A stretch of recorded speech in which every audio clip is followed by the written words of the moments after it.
कि civil services में अगर सबसे ज्यादा नंबर देने वाला कोई आपका मतलब एक पार्ट ये कह लो कि कोई ऑप्शन है तो वो ज्योग्राफी है। इसरो में भी आपका एडवांटेज है। इसरो में कैसे साइंस के तौर पर आपके जाते हैं तो एनवायरमेंटल साइंस उसमें एक इंक्लूड रहता है, तो उसमें भी ज्योग्राफी इंक्लूडेड है। मतलब ऐसा नहीं है कि आप सिर्फ गवर्नमेंट जॉब करना है इसीलिए बीए कर रहे हो। हाँ।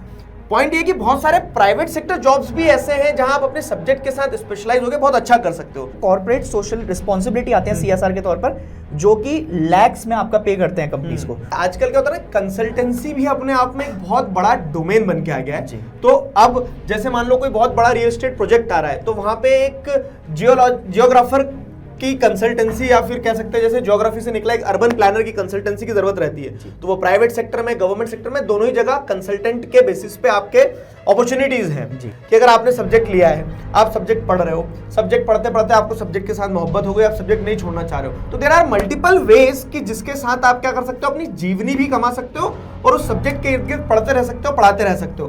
क्या है कि सब्जेक्ट के साथ में आपको और दूसरी चीज है। मैंने बताया कि अगर आपका ज्योग्राफी है तो आप कंप्यूटर साइंस लो, जैसे आप कुछ लैंग्वेजेस सीख लो, कार्टोग्राफी वगैरह के लिए आपको जीआईएस टूल्स वगैरह सीख लो। तो ये साथ में आपको ये स्किल्स भी हॉर्न करते चलना पड़ेगा। क्यों? क्योंकि आपको अगर उस सब्जेक्ट में बहुत अच्छा कर रहे हैं ना, तो आपको अपने आप को हर डायमेंशन से बेहतर करते चलना पड़ेगा। तो स्कोप बहुत है, प्रोवाइडेड कि तुम मेहनत करो और वो इंफॉर्मेशन जो है वो कलेक्ट करते चलो।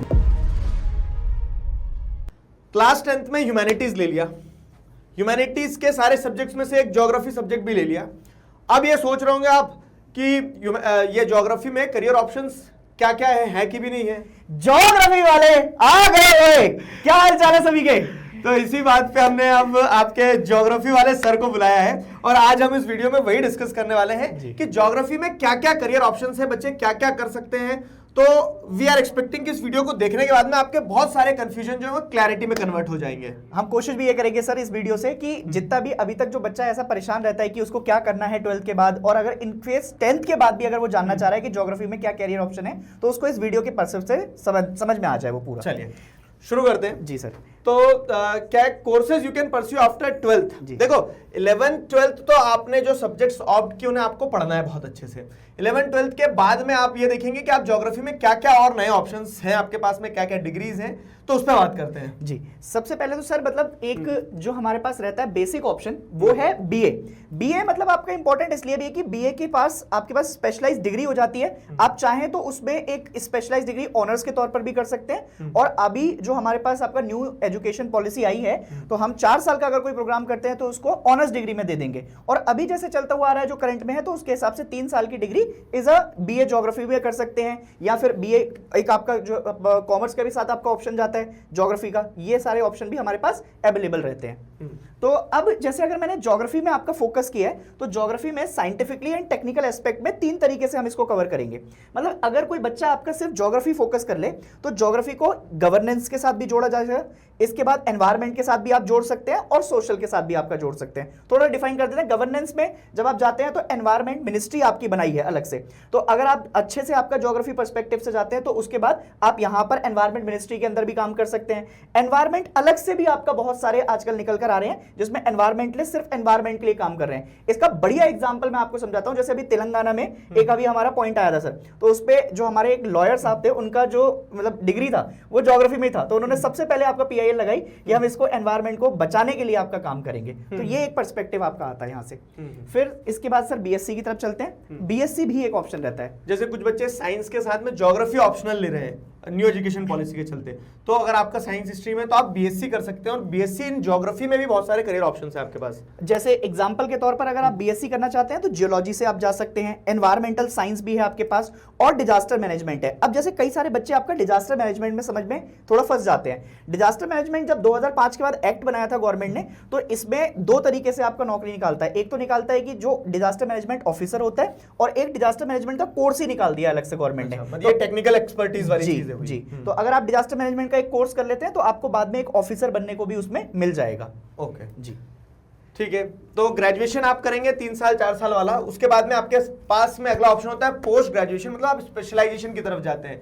तो अब आपने जैसे बीए करा है, तो बीए के बाद जो आपकी डिग्री होती है वो एमए की डिग्री होती है। तो एमए इन ज्योग्राफी, बड़ी चीज क्या है इसमें कि जैसे बीए में आपने पूरा ज्योग्राफी पढ़ा है, पूरा ज्योग्राफी 3 साल 4 साल पढ़ने के बाद में आप स्पेसिफिक किसी एक सेगमेंट पे एमए कर सकते हैं, मास्टर्स कर सकते हैं इन ज्योग्राफी, और मास्टर्स इन ज्योग्राफी करने से आपके पास में और स्पेशलाइजेशन आ जाएगा। और वही बच्चे जिन्होंने बीएससी लिया था वो एमएससी की तरफ जाएंगे। जी सर, एमएससी के बारे में बता अब दीजिए। एमएससी के बारे में सेम रहेगा सर, जैसे एनवायरमेंटल साइंस आता है, एक आपके पास रिमोट सेंसिंग का आता है सर, ये बहुत अच्छा ऑप्शन होता है। इनफैक्ट अगर आप चाहें तो जीआईएस और रिमोट सेंसिंग आपका कर अगर आप बीएससी कर लेते हैं इससे, तो इसके बाद बहुत सारे प्राइवेट सेक्टर में भी आप इंक्लूड हो जाते हैं। इसमें कई सारे आपके सॉफ्टवेयर इंक्लूड होते हैं, जैसे हम पाइथन करते हैं, C++ करते हैं, ऐसे जीआईएस के रिलेटेड आपका सॉफ्टवेयर आते हैं। अगर किसी को इसके बारे में अच्छी नॉलेज है तो वो क्या कर सकता है, वो प्राइवेट सेक्टर की तरफ भी अच्छा जा सकता है। इनफैक्ट मैं बच्चों को बताते भी रहता हूँ ये चीज कि ज्योग्राफी के साथ में अगर आपने ऑप्शंस अच्छे बनाए, जैसे ज्योग्राफी और कंप्यूटर साइंस, तो ये अपने आप में आपके लिए बहुत सारे करियर अपॉर्चुनिटीज खोलता है। तो ज्योग्राफी के साथ में अगर आपके पास में कंप्यूटर साइंस है तो इस तरह से आप रिमोट सेंसिंग, जीआईएस वगैरह इन सारे सेगमेंट्स में जा सकते हैं। ज्योग्राफी विद फिजिक्स है तो मुझे लगता है कि एक तो सब्जेक्ट की समझ अच्छी होगी, उसके बाद में आपके पास में ऑप्शंस भी रहेंगे। इसीलिए सर हम ज्योग्राफी में जब पढ़ाते हैं तो डिसिप्लिन पहला ही चैप्टर है, उसमें बताते हैं कि भाई ये फिजिक्स के साथ भी एसोसिएटेड है, मैथ्स के साथ भी एसोसिएटेड है, तो अगर बच्चे को वहां से अंडरस्टैंडिंग लग जाए। और सर इसके बाद एक और भी अच्छा ऑप्शन है, जैसे अब और ब्रांचेस को भी आप तोड़ सकते हैं कि क्लाइमेटोलॉजी हमने पढ़ लिया तो अब वो क्लाइमेट के बारे में ही पढ़ रहा है। ज्योग्राफर्स आपका जब जाते हैं तो जैसे अगर मेट्रोलॉजिस्ट बनना है तो मेट्रोलॉजी की ही आपका डिपार्टमेंट की पढ़ाई हो जाएगी, वो स्पेसिफिकेशन आपका डिवाइड हो जाएगा यहाँ से। मतलब वो फैक्ट है कि आप बीए में इन जनरल सब्जेक्ट पढ़ते हो और एमए में या फिर ऐसे समझ लो कि जो आपकी मास्टर्स की डिग्री होती है ना उसमें स्पेशलाइजेशन आ जाता है। तो the same goes for MA also और एमएससी आल्सो कि आपके पास में स्पेशलाइजेशन के स्कोप बढ़ जाएंगे। अब आता है सर कैरियर अपॉर्चुनिटीज, जिसमें सबसे ज्यादा इंपॉर्टेंट के लिए शायद ये एक्साइटेड भी है कि क्या क्या है हमारे पास। जी सर, क्योंकि ये ऐसा रहता है कि ले तो लिया है, फिर आप क्या करें उसके बाद। तो सबसे पहले हमने आपका बात की है, इसको ऐसे रखा है सर कि गवर्नमेंट जॉब्स में क्या क्या है। तो गवर्नमेंट जॉब में सबसे पहले तो सिविल सर्विसेज। अगर आप बीए ऑप्ट कर रहे हैं तो आपके पास में मतलब एक मेजर ऑडियंस जो है वो ये बीए सोच के ऑप्ट करती है कि वो अपने सिविल सर्विसेज की तरफ जाएंगी। लेकिन सिर्फ सिविल सर्विसेज नहीं है, और भी बहुत सारे ऑप्शन है जो सर ने रिसर्च करी तो आपको बताएंगे। एक ऑप्शन तो आपके पास में डेफिनेटली सिविल सर्विसेज है। और सर एक चीज और छोटी सी ऐड करूंगा मैं कि सिविल सर्विसेज में अगर सबसे ज्यादा नंबर देने वाला कोई आपका मतलब एक पार्ट ये कह लो कि कोई ऑप्शन है तो वो ज्योग्राफी है। मतलब अगर आपने ऑप्शनल सब्जेक्ट में अच्छे नंबर मिलते हैं, अगर आपने ज्योग्राफी एज एन ऑप्ट किया है तो मतलब वो रैंकिंग टॉप 10 टॉप 20 तक ही आपका लाई करती है। तो ज्योग्राफी एक ऑप्शन के तौर पर बड़ा अच्छा है। उसके बाद मतलब अगर आप देखेंगे तो स्टेट पीसीएस भी है। अब इंडियन फॉरेस्ट सर्विसेज, ये एक ऐसा ऑप्शन है सर कि इसमें मतलब आप चाहें तो एक तो आपके पास क्या होनी चाहिए बच्चों, यूनिवर्सिटी से आपके पास एक ग्रेजुएशन डिग्री होनी चाहिए, बट उसके साथ साथ एक स्पेशलाइज्ड सब्जेक्ट भी होना चाहिए। जैसे एनिमल हस्बेंड्री हो गया, veterinary services, botany, chemistry, geology, mathematics, ये आपके साथ एक इंक्लूडेड सब्जेक्ट होना चाहिए, तब आप आईएफएस के लिए भी अप्लाई कर सकते हैं। ये इनफैक्ट जब आप बच्चों क्या बोल सकते हैं सिविल सर्विसेज के बारे में जानोगे ना एग्जाम के बारे में, तो यूपीएससी का जो एग्जाम होता है तो उसमें सिविल सर्विसेज का एग्जाम और forest services, Indian forest services का एग्जाम, दोनों के फॉर्म, दोनों का एग्जाम एक साथ ही होता है वो, ठीक है। तो उसके बारे में आपको जब अपन एक बार और इनको यूपीएससी के स्पेसिफिक प्रोसीजर के बारे में बताएंगे तब और डिस्कस करेंगे। बाकी मेन चीज ये है कि आपके पास अगर ज्योग्राफी है तो आपके पास इंडियन फॉरेस्ट सर्विस वाला भी स्कोप है, वो चीज है। और उसके अलावा सर और भी है, जैसे जीएसआई आता है, जियोलॉजिकल सर्वे ऑफ इंडिया।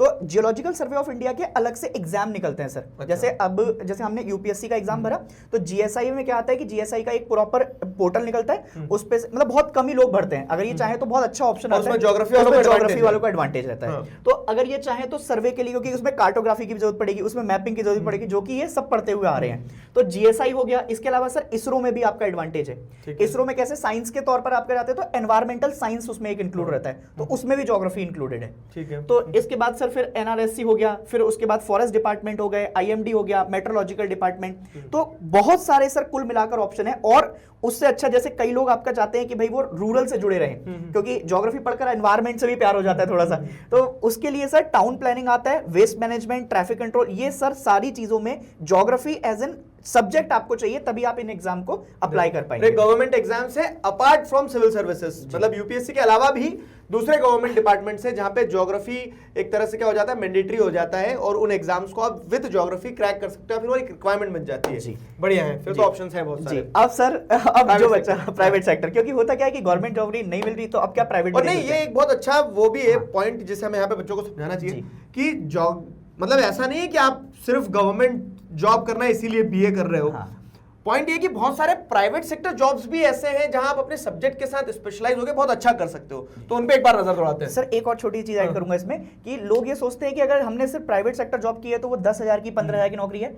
अगर ज्योग्राफी एज एन सब्जेक्ट के साथ आप जोड़ते हैं तो एनवायरमेंटल बहुत सारे कॉर्पोरेट सोशल रिस्पॉन्सिबिलिटी आते हैं सीएसआर के तौर पर, जो कि लैक्स में आपका पे करते हैं कंपनीज को। तो ये बहुत अच्छे सेक्टर हैं जिसमें हम एक बार नजर लगा देते हैं सर। जैसे एक जीआईएस एनालिस्ट रिमोट सेंसिंग, जो मैं अभी आपको थोड़ा सा बता भी रहा था कि अगर इसमें बच्चे ने आपका थोड़ा सा किया है तो ये डिफेंस सेक्टर में भी इस्तेमाल होता है, एग्रीकल्चर में भी इस्तेमाल होता है, लॉजिस्टिक सेक्टर में भी इसका इस्तेमाल है। तो इन तीनों में जैसे डिफेंस सर्विसेज में टेंडर बेसिस पर आपका हायर करते हैं इनको, तो और बहुत हाई पेइंग जॉब देते हैं, क्योंकि जैसे कई सारे आपका जहां पर डिपार्टमेंट है डिफेंस के, तो उसमें अगर जीआईएस सेंसिंग किसी ने किया गया या रिमोट सेंसिंग किसी ने की हुई है तो उसको हायर कर लेंगे और उससे काम करवाते हैं फिर वैसे। और उसके अलावा सर अर्बन प्लानर, ये बहुत ही अच्छा ऑप्शन है सर, इसको थोड़ा समझाना चाहूंगा मैं।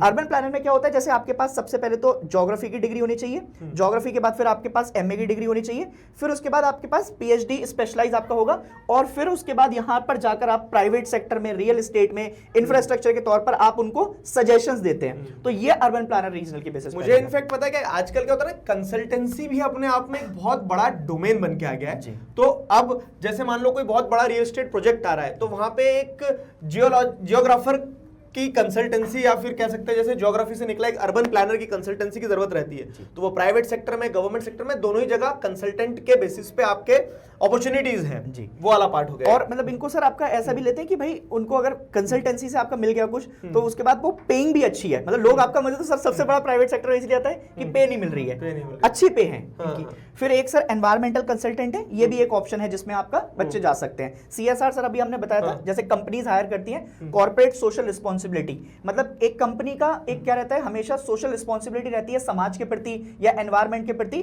कि उसमें कुछ ना कुछ आपका वो अपना कंट्रीब्यूशन देंगे। तो वो ये प्रोजेक्ट आपका चलाते हैं और वो कंपनीज क्या करती हैं, फिर इन लोगों के थ्रू ही वो जाते हैं आगे। इसके बाद सर अगर हम और आगे बढ़ते जाएं तो कार्टोग्राफर आ गया, कार्टोग्राफर के बाद फिर लोकेशन एनालिस्ट है। ये प्राइवेट में बहुत सारे ऑप्शन हैं जहां पर हम जा सकते हैं, ठीक है। और इसके अलावा सर एक क्लाइमेट रिस्क एनालिस्ट भी रहता है, ये भी सर सेम प्रोसेस है। जैसे जो प्राइवेट कंपनीज वगैरह रहती है या फिर कोई भी गवर्नमेंट का प्रोजेक्ट भी आ रहा है, तो उसका क्लाइमेट के ऊपर क्या इंपैक्ट पड़ेगा, इस चीज को स्टडी करने के लिए लोग स्पेशलिस्ट मांगते हैं। जो मैं आपसे वही कह रहा हूं ना कि कंसल्टेंट के बेसिस पे बहुत सारे जॉब प्रोफाइल्स हैं जो आप यहाँ पे फॉलो कर सकते हैं जी। अब उसके बाद सबसे बड़ा academic and research career sir. अब ये मैं इस पे एक पॉइंट ऐड करना चाहूंगा कि अगर आपने सब्जेक्ट लिया है, आप सब्जेक्ट पढ़ रहे हो, सब्जेक्ट पढ़ते पढ़ते आपको सब्जेक्ट के साथ मोहब्बत हो गई, आप सब्जेक्ट नहीं छोड़ना चाह रहे हो, तो देयर आर मल्टीपल वेज कि जिसके साथ आप क्या कर सकते हो, अपनी जीवनी भी कमा सकते हो और उस सब्जेक्ट के इर्द गिर्द पढ़ते रह सकते हो, पढ़ाते रह सकते हो। तो एकेडमिक पार्ट पर अगर जाए, जैसे यूनिवर्सिटी प्रोफेसर या लेक्चरर्स, आपने ज्योग्राफी लिया, अभी आपको ग्रेजुएशन में भी ज्योग्राफी मिल गया, आपने पोस्ट ग्रेजुएशन में ज्योग्राफी कर लिया, फिर आप अपनी पीएचडी भी ज्योग्राफी में परस्यू कर रहे हो, तो उसी बीच में क्या होता है, आप जैसे यूजीसी नेट वगैरह का एग्जाम होता है वो क्वालिफाई कर सकते हो, असिस्टेंट प्रोफेसर का एग्जाम होता है वो क्वालिफाई कर सकते हो, तो आप स्टेट यूनिवर्सिटीज में, गवर्नमेंट यूनिवर्सिटीज में लेक्चरर बन सकते हो, असिस्टेंट प्रोफेसर बन सकते हो। फिर साथ ही साथ स्कूल टीचर वगैरह तो है ही ऑप्शन। रिसर्च साइंटिस्ट, मतलब जब आप पढ़ रहे हो तो पढ़ते पढ़ते अपने रिसर्च पेपर्स वगैरह पब्लिश कर सकते हो। फेलोशिप जो है तो वो आपको मिलती है, सच एस यूजीसी नेट का, अगर आप जेआरएफ क्वालिफाई कर रहे हो तो आपको फेलोशिप मिलेगी।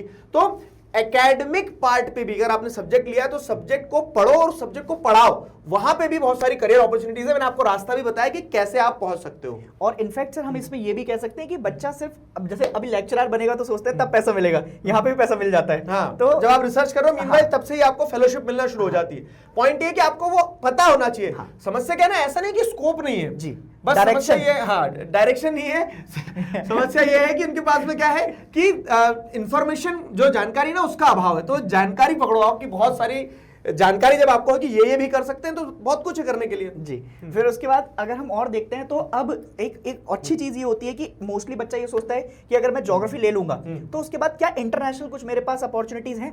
बिल्कुल हैं। अगर मैं इंटरनेशनल की बात करूं सर तो मोस्टली एनजीओज होते हैं हमारे पास जो कि बच्चों को हायर करते हैं सिर्फ एनवायरमेंट के बेसिस पर, कि अगर एनवायरमेंट स्पेशलिस्ट है, इवन यूएन तक में आप अगर जा सकते हैं, यूएन में एनवायरमेंट स्पेशलिस्ट की जरूरत पड़ती है, तो आपके पास एक सब्जेक्ट ज्योग्राफी के तौर पर होना चाहिए, तब आप यूएन तक की आपका सफर तय कर सकते हैं।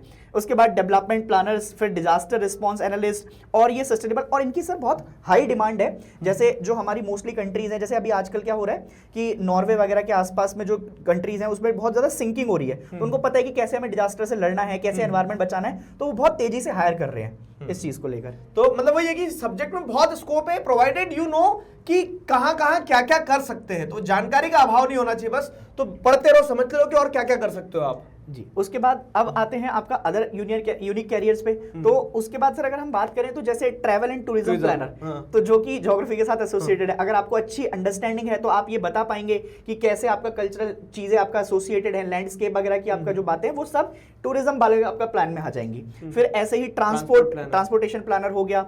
फिर उसके अलावा सर एक और है पॉपुलेशन ज्योग्राफर। ये मतलब आपका जैसे डेटा इकट्ठा करना होता है, जब गवर्नमेंट अभी सर्वे अपना इकट्ठा करती है तो उस टाइम पर अब इनको एक तरीके से हायर किया जा रहा है कि आप पॉपुलेशन डेंसिटी के बारे में पता करो, पॉपुलेशन आपका कहां पर कैसा है, तो ये अलग से इसमें भी आपका ज्योग्राफी की जरूरत पड़ती है। और 12th क्लास में तो इनफैक्ट हमारा चैप्टर ही है ये। मतलब अगर आप जैसे ज्योग्राफी को देखोगे तो अभी तक 10th तक आपने ज्योग्राफी पढ़ा है, लेकिन अब ज्योग्राफी में स्पेशलाइजेशन होता चले जाएगा कि एक फिजिकल ज्योग्राफी एक पार्ट है जो आप पूरा 11th पढ़ोगे, एक ह्यूमन ज्योग्राफी है। अब ह्यूमन ज्योग्राफी में भी बहुत सारी चीजें हैं, तो अगर आप लेयर्स के अंदर जाओगे तो जैसे पॉपुलेशन ज्योग्राफर अपने आप में एक जॉब प्रोफाइल है, जहां पे आप बस क्या देख रहे हैं, जहां पे आप ह्यूमन ज्योग्राफी के पार्ट को समझ रहे हैं, तो सेंसस का डेटा कलेक्ट करना है, गवर्नमेंट को ऐसे लोगों की जरूरत पड़ती है, तो वहां पे भी करियर अपॉर्चुनिटीज है बहुत सारी। उसके बाद सर अगर और जाएं तो अब जैसे ओशियनोग्राफी, हाइड्रोलॉजिस्ट, ये स्पेशलाइजेशन हो गया। फिर उसके बाद आपका एग्रीकल्चर ज्योग्राफर, अगेन स्पेशलाइजेशन की तरफ जाएंगे। तो अब कुछ स्किल्स हैं सर जो आपका हमें देखनी थी, स्किल्स आप मतलब जैसे आपने बताया भी है कि क्या है कि सब्जेक्ट के साथ में आपको और दूसरी चीज है। मैंने बताया कि अगर आपका ज्योग्राफी है तो आप कंप्यूटर साइंस लो, जैसे आप कुछ लैंग्वेजेस सीख लो, कार्टोग्राफी वगैरह के लिए आपको जीआईएस टूल्स वगैरह सीख लो, तो ये साथ में आपको ये स्किल्स भी हॉर्न करते चलना पड़ेगा। क्यों? क्योंकि आपको अगर उस सब्जेक्ट में बहुत अच्छा कर रहे हैं ना, तो आपको अपने आप को हर डायमेंशन से बेहतर करते चलना पड़ेगा। इंफॉर्मेशन जितनी है आपके पास उतना आप एक्सप्लोर करते जाएंगे, स्किल्स ऐड ऑन करना पड़ेगी, ये एक फैक्ट है। फिर सर अब आते हैं मतलब कुछ टॉप इंस्टीट्यूशन, क्योंकि मोस्टली आपका बच्चा ये समझता है कि इंस्टीट्यूशन की कमी होगी, ज्योग्राफर कहां से करूं मैं ज्योग्राफी। तो सबसे पहले तो आपका रेनाउंड दिल्ली यूनिवर्सिटी, जिससे सर खुद दिल्ली यूनिवर्सिटी से पढ़े हैं। Thank you sir. Sir Delhi university sir हर बार आपका ऐसा होता है, जैसे मैं एक छोटा सा एग्जांपल लूंगा, इस साल भी ज्योग्राफी जो डिपार्टमेंट है वो बहुत अच्छा करता है। मतलब अगर चाहे आप सिविल सर्विसेज की बात कर लो, चाहे फॉरेस्ट सर्विसेज में दे लो, चाहे एज एन अगर आपका जो इसकी निफ्ट की रैंकिंग वगैरह भी आती है तो उसमें भी आपका ये लोग बहुत अच्छा कर रहे होते हैं। तो एक तो दिल्ली यूनिवर्सिटी हो गया। उसके अलावा फिर हम टॉप इंस्टीट्यूट की बात करें तो हमारे पास जवाहरलाल नेहरू यूनिवर्सिटी भी है। फिर उसके अलावा आपके हमारे पास बनारस हिंदू यूनिवर्सिटी है। फिर उसके अलावा आपके पास प्रेसिडेंसी यूनिवर्सिटी कोलकाता और जादवपुर यूनिवर्सिटी। फिर उसके अलावा सर यूनिवर्सिटी ऑफ पुणे, और एंड में जाकर आपका एक लास्ट सपना जो कि मैं चाहूंगा कि आप बताएं, क्योंकि मोस्टली बच्चा ये सोचता है कि अगर मैं एक बार बीए कर लिया मैंने तो क्या मैं आईआईटी, मेरा छूट गया था एक सपना, कई का रह जाता है। ये बताइए बहुत कम लोगों को पता है कि आईआईटी, आप आपके 10th के बच्चों को देखते होंगे आपके साथ जो कंपीट कर रहे हैं कि यार वो तो जेईई की तैयारी करने लगे, वो आईआईटी में जाएंगे, वो एनआईटी में जाएंगे, मैंने तो ह्यूमैनिटीज ले लिया, मैं कभी कुछ कर नहीं पाऊंगा। तो आप ग्रेजुएशन कहीं से भी कर रहे हो, मास्टर्स के जो कोर्सेज होते हैं ना, तो उसमें आपको स्पेशलाइजेशन चाहिए रहता है। अब जैसे ज्योग्राफी में आपको स्पेशलाइजेशन करना है, कुछ कोर्स करना है, let's say for example cartography के लिए आपको कुछ करना है, तो देयर आर ऑप्शन जहां आप एनआईटीज और आईआईटीज से, जैसे जीआईएस हो गया, प्लानिंग हो गया, एनवायरमेंटल इंजीनियरिंग हो गया, ऐसे सब्जेक्ट्स पढ़ सकते हो इररिस्पेक्टिव ऑफ द फैक्ट कि आपने बीए लिया था या फिर आपने ह्यूमैनिटीज लिया था। क्योंकि मास्टर्स में स्पेशलाइजेशन की बात आ जाती है, तो वो भी एक ऑप्शन है कि आप उन अच्छे यूनिवर्सिटीज में जाके क्या कर सको, पढ़ सको और अपने सब्जेक्ट के लिए कुछ बेहतर इंप्रूव कर सको। तो आई होप सर कि मतलब ये हमारे पास आपका इतने सारे कैरियर अपॉर्चुनिटीज है जो हम बता सके। तो अब देखो पूरी कैरियर अपॉर्चुनिटीज बताते बताते मुझे लग रहा है 15-20 मिनट 10-15 मिनट का ये वीडियो बन गया है। तो स्कोप बहुत है, प्रोवाइडेड कि तुम मेहनत करो और वो इन्फॉर्मेशन जो है वो कलेक्ट करते चलो जी। कुछ क्लोजिंग नोट कहना चाहेंगे सर आप? सर क्लोजिंग नोट तो मतलब मेरे हिसाब से तो वही है कि ह्यूमैनिटीज के लिए अभी तक शायद आपका थोड़ा पर्दा डला हुआ था, पर जब नेक्स्ट टॉपर आपका तुम्हारे साथ आता है तो वो पर्दे हम उखाड़ते जा रहे हैं, थोड़े थोड़े खोलेंगे राज उसके साथ, और बहुत सारे अपॉर्चुनिटीज आपके लिए आते रहेंगे। तो मिलते हैं क्लासेस में, तब तक अपना ध्यान रखो, मुस्कुराते रहो। आई होप इस वीडियो ने आपको हेल्प करी होगी। Thank you very much.